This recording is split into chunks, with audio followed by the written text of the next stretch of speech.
Queridos irmãos e irmãs, uma saudação a todos aqueles que vieram aqui em pequeno grupo e aqueles irmãos e irmãs que desde suas casas, de suas igrejas domésticas, participam conosco desta Eucaristia por meio da nossa transmissão. Hoje, a Igreja celebra com grande júbilo a solenidade dos apóstolos Pedro e Paulo. A antífona da missa de hoje assim se expressa, a antífona que está no Missal Romano. Eis os santos que, vivendo neste mundo, plantaram a igreja, regando-a com o seu sangue, beberam do cálice do Senhor e se tornaram amigos de Deus. Estas palavras propostas a nós pela antífona de entrada desta solenidade, resume de maneira admirável o significado desses dois apóstolos, São Pedro e São Paulo. A Igreja chama esses apóstolos de colifeus. Colifeus quer dizer líder. Eles de fato são líderes, são colifeus, são chefes, são colunas. E de fato eles são colifeus, chefes, colunas, líderes. Primeiramente, são colifeus porque são apóstolos. E apóstolo significa que são testemunhos de Cristo morto e ressuscitado. E a pregação desses apóstolos plantou a igreja que vive do testemunho que eles deram. Basta nós olharmos para os Atos dos Apóstolos, fazermos uma meditação séria, profunda dos Atos dos Apóstolos, para justamente termos esta certeza daquilo que nós estamos a dizer. Plantaram a igreja e deram testemunho, vivem, a igreja vive do testemunho dos apóstolos. Quem é Pedro? Pedro é o discípulo da primeira hora. Ele seguiu Jesus nos dias de sua pregação e recebeu do Senhor o nome de pedra, Cefas, pedra que foi colocada à frente do colégio dos 12 apóstolos, dos 12 discípulos de Cristo. É interessante as características de Pedro. Pedro é um homem generoso e, ao mesmo tempo, é um homem frágil. A fragilidade de Pedro levou a negar o Mestre e, após a ressurreição, teve confirmada a missão de apacentar o rebanho de Cristo. Homem generoso e homem frágil, mas que foi alcançado por Cristo, foi conquistado por Cristo, foi abraçado por Cristo, foi redimido por Cristo, foi transformado por Cristo, foi restaurado por Cristo, foi chamado, eleito, consagrado por Cristo para se tornar o primeiro na condução do rebanho do mesmo Cristo. A história da igreja nos atesta que Pedro pregou o Evangelho no seu último testemunho em Roma, onde ele foi crucificado sobre o imperador Nero. Esse é Pedro. E quem é Paulo? Paulo não conheceu Jesus segundo a carne, mas foi um perseguidor ferrenho dos cristãos, até o momento em que ele foi alcançado pelo Senhor ressuscitado na estrada de Damasco. Portanto, nós podemos dizer que Paulo é um discípulo que se tornou depois apóstolo pós-ressurreição de Jesus. Saulo, Saulo, por que me persegues?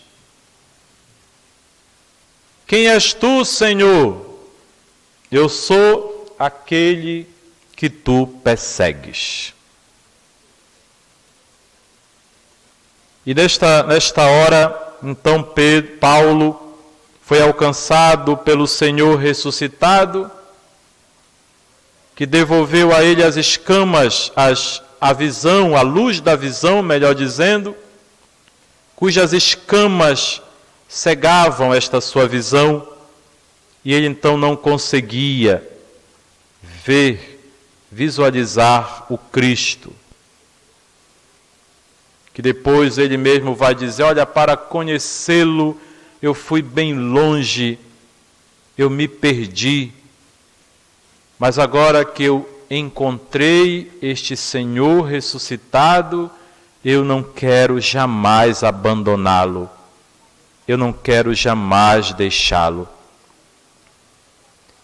E Jesus então o fez seu apóstolo, seu anunciador.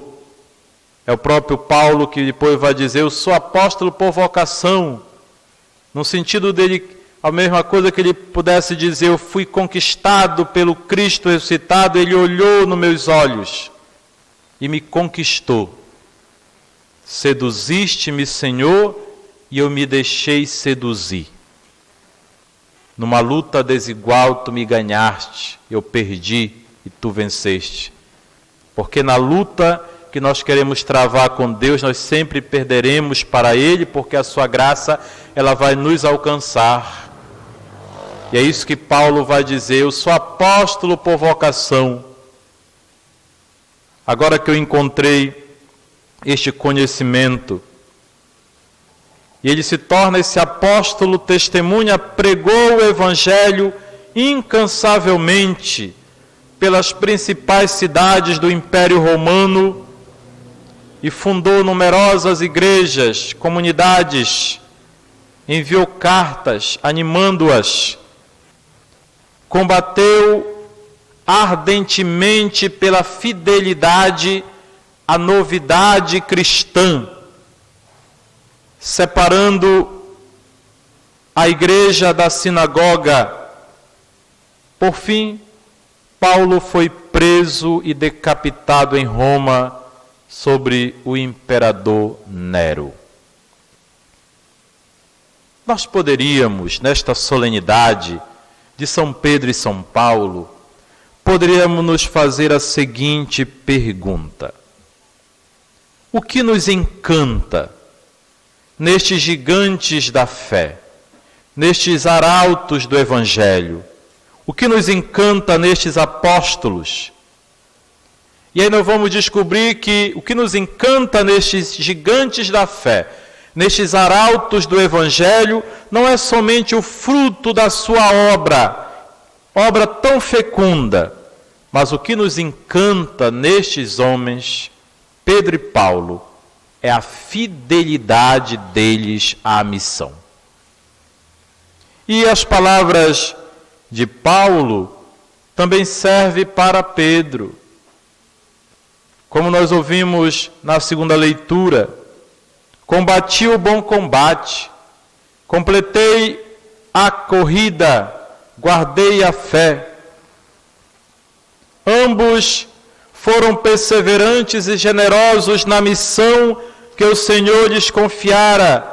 Entre provações, lágrimas, eles fielmente plantaram a Igreja de Cristo como pastores solícitos, como homens que entenderam, que se beneficiaram do encontro amoroso com Cristo Jesus. O olhar de Cristo, tanto para Pedro como para Paulo, foi um olhar de amor, um olhar amoroso. Porque é assim que começa a nossa relação com Deus. Toda vocação começa com um olhar amoroso de Deus sobre nós.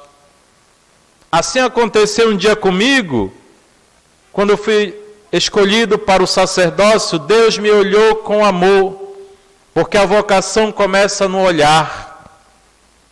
Assim aconteceu com aqueles que receberam o sacramento do matrimônio e são casados. Primeiro Deus olhou com um olhar amoroso para aquele homem, para aquela mulher, depois Ele fez com que os olhares dos dois se cruzassem, mas primeiro foi o olhar amoroso de Deus. Assim também acontece com aquela e com aquele que são chamados à vida religiosa. Deus olha com um olhar amoroso, escolhe, elege. Assim também aconteceu com Pedro e Paulo. Deus olhou com amor para eles, escolheu esses dois para combaterem o bom combate, para guardar a fé e, no final de tudo, darem a vida por amor. Ambos foram perseverantes, ambos foram generosos, confiaram, assumiram a sua vocação mesmo nas provações e lágrimas. Eles foram fielmente de Deus, de Cristo, deram a vida pelo rebanho, buscando não o seu próprio interesse, mas buscando o interesse de Cristo, porque essa é a missão do apóstolo, buscar o interesse de Cristo, não os seus próprios interesses. Eles não largaram o arado, eles não olharam para trás, não desanimaram no caminho. Ambos experimentaram também, dia após dia, a presença do Senhor. Paulo, como Pedro, pôde dizer: agora sei que de fato o Senhor enviou o seu anjo para libertar-me. Porque Deus não abandona aqueles que Ele escolhe. Ele conhece os que Ele escolhe e não abandona os que Ele escolhe. Ainda, meus irmãos e irmãs, ambos viveram profundamente o que pregaram. Pregaram o Cristo com a palavra e com a vida, tudo dando por Cristo. Pedro disse com acerto: Senhor, Tu sabes tudo, Tu sabes que eu te amo. Paulo exclamou com verdade: para mim o viver é Cristo, minha vida presente na carne, eu a vivo na fé do Filho de Deus que me amou e se entregou por mim. Dois homens e um amor apaixonado, Jesus Cristo.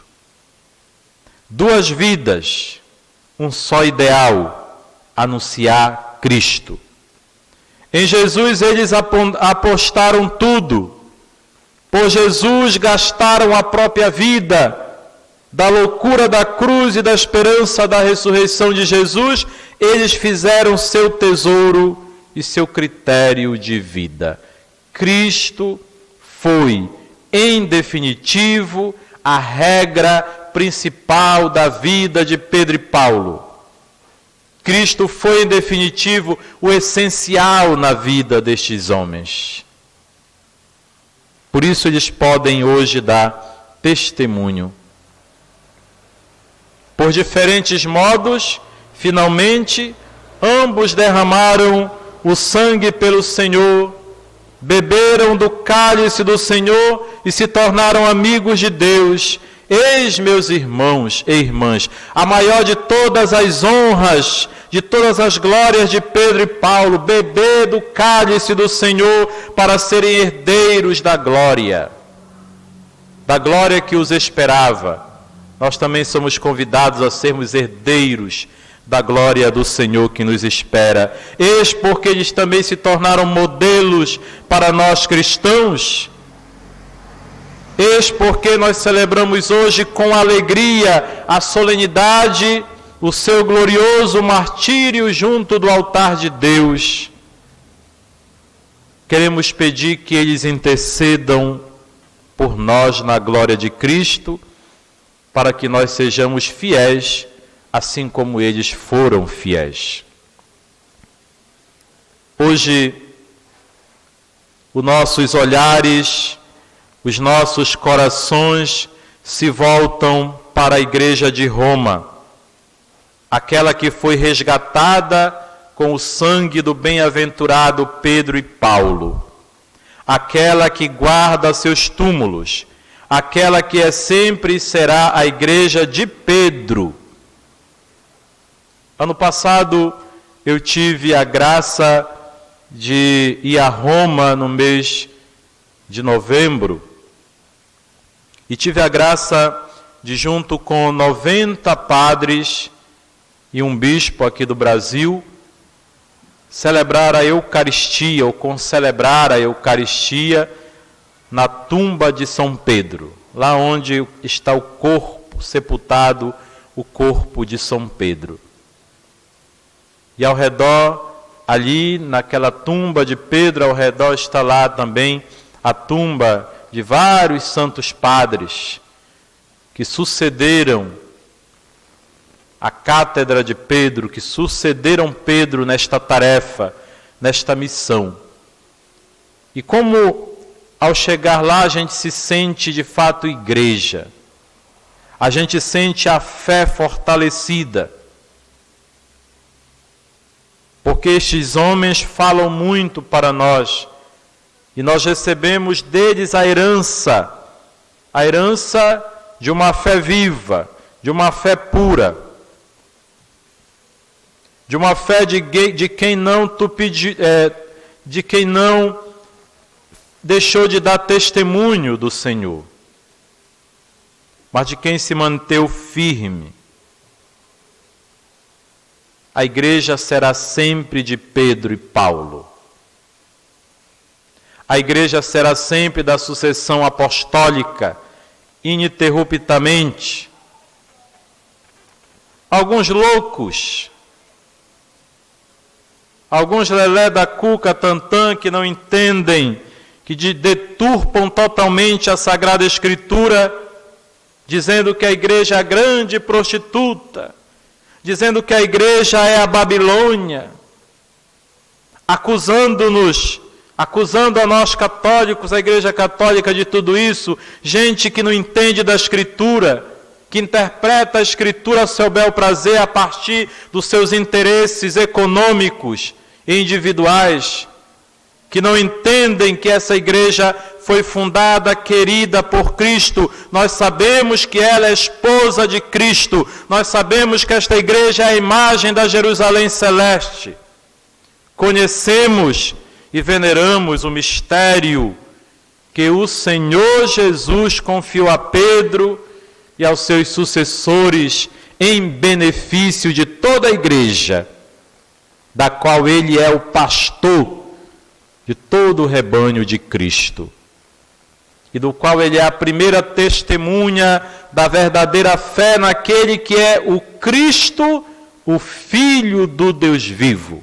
Tu és Pedro, e sobre esta pedra construirei a minha igreja, e as portas do inferno não prevalecerão. Sabemos com certeza, de fé, que a missão de Pedro perdura perpetuamente nos seus sucessores em Roma.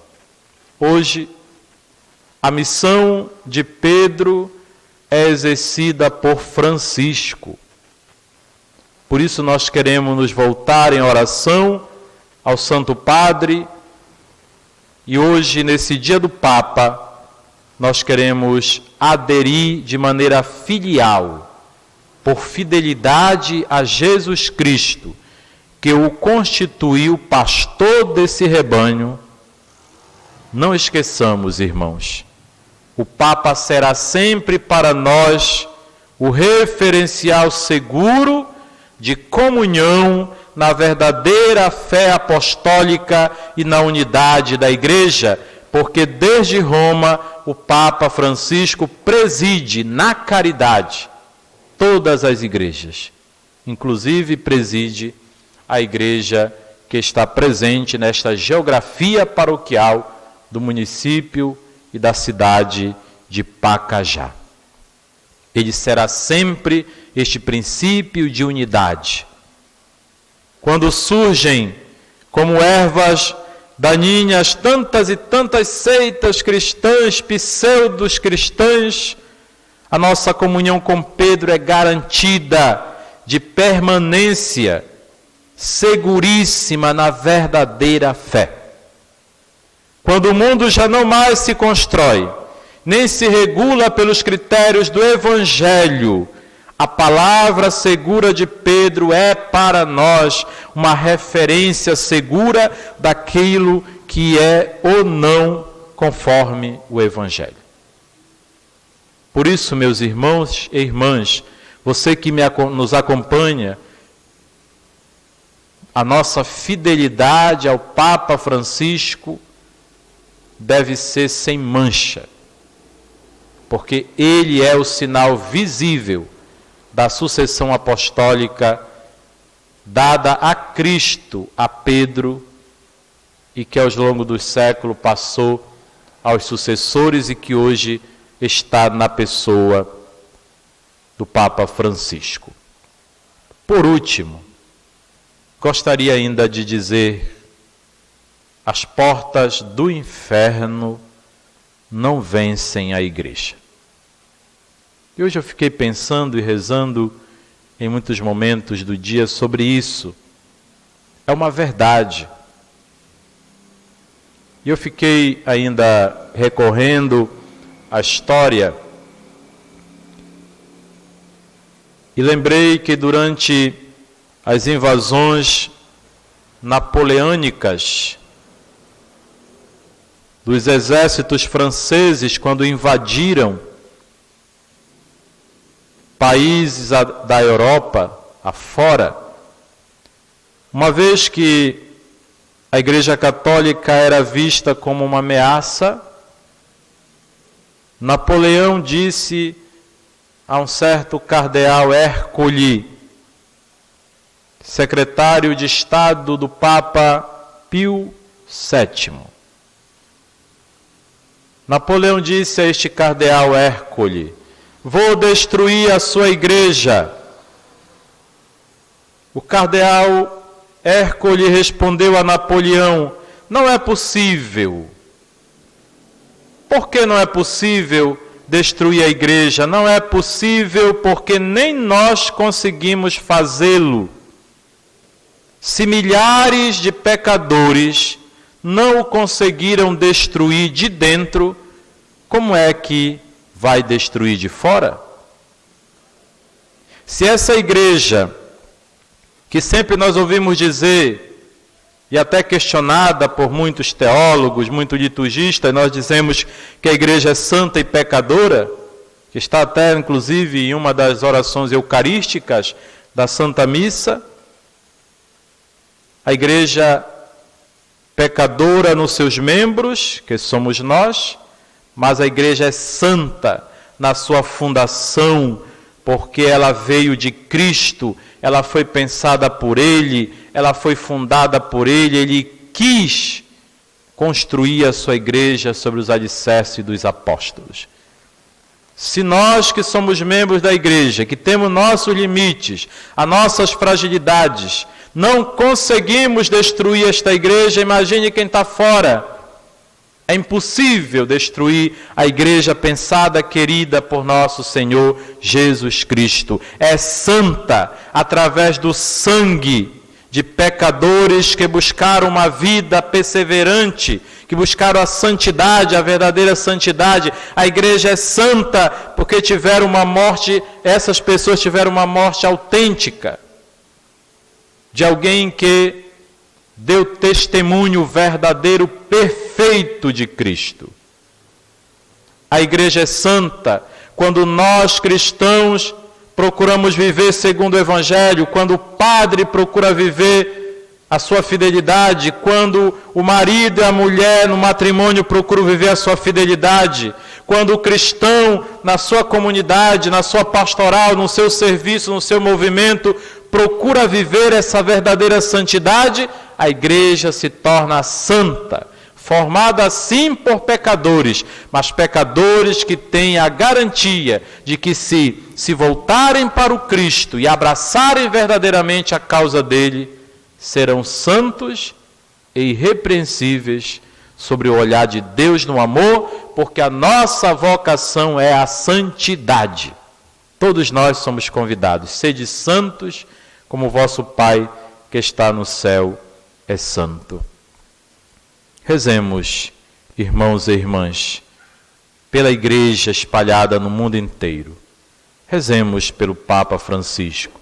Saúde para ele, firmeza na fé, constância na caridade e uma esperança invencível. E a todos nós, peçamos que Deus nos envie a sua infinita misericórdia, para que nós possamos também perseverar e sermos fiéis à profissão da fé católica, que é a profissão de fé de Pedro e Paulo, que é a profissão de fé que nós fizemos no nosso batismo, reafirmamos na crisma e que realizamos em cada missa que nós celebramos, a fé no Cristo, Filho de Deus vivo, pelo qual os apóstolos e tantos outros derramaram o seu sangue. Ao Senhor, que é admirável nos seus santos, que Ele nos dê a força e a glória pelos méritos dos apóstolos Pedro e Paulo, pelos séculos dos séculos. Amém. Creio em Deus Pai, Todo-Poderoso, Criador do céu e da terra, creio em Jesus Cristo, seu único Filho, nosso Senhor, que foi concebido pelo poder do Espírito Santo, nasceu da Virgem Maria, padeceu sob Pôncio Pilatos, foi crucificado, morto e sepultado, desceu à mansão dos mortos, ressuscitou ao terceiro dia, subiu aos céus, está sentado à direita de Deus Pai Todo-Poderoso. donde há de vir julgar os vivos e os mortos. Creio no Espírito Santo, Na Santa Igreja Católica, na comunhão dos santos, na remissão dos pecados, na ressurreição da carne, na vida eterna. Amém. celebrando